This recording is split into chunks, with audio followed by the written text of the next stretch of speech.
Te, pangit ka to. Ano na nga, yun ang service doon. Alis doon sa Cavite.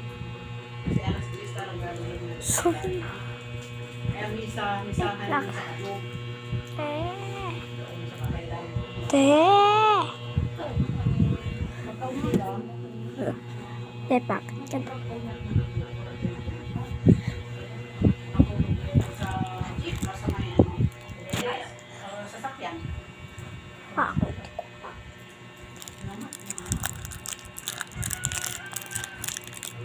Ganda. Hindi ka rin makalibot. Oo. Yung Diyos sa Ang ano. tawag mo pa nga, magmula.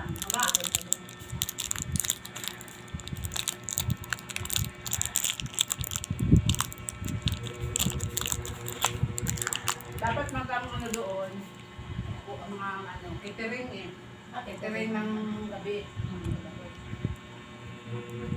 Kasi ang boyfriend ng kapatid niya. Hindi nakarating.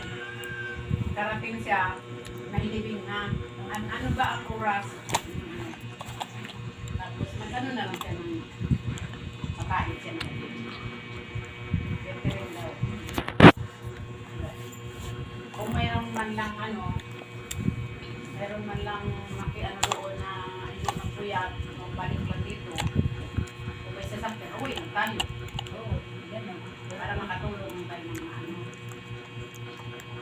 Pero kung may service na doon na nakatutok na hindi na umuwi, diba ka, pwede tayo umiglit ko isa ng Mayroon. yan. Hindi ka rin katulong na ano na namin yan doon sa sa may outing. Siyempre wala ka talaga matulugan doon, wala ka talaga maano. Doon kami sa sasakyan. Hindi ka na makatulog sa ingay ng, siyempre hindi man patayin yung makina kaya ang aircon. Sobrang din lamig. Oh. Sobrang lamig na maingay. Hindi man tayo makatulog. Nagbabaan na lang kami doon. Na lang kami sa tabi ng dagat. Doon kami maglapag. Ang sarapan ng tulog ninyo. Pati mga bata hindi makatulog. Napapatay na lang yung aircon. Latang doon sa kanya-kanya na lang latang. Kiss-kiss ko sa mukha doon. Sa tabi ng pasilong. Doon, sarap nagtulog sa umaga. Kasi ang tapya ng buti pa. Eh yung gano'n, hindi ko rin naranasan ko na yan sa hindi ko talaga matulog. Mag-iingay, mag-alit. Gano'n na.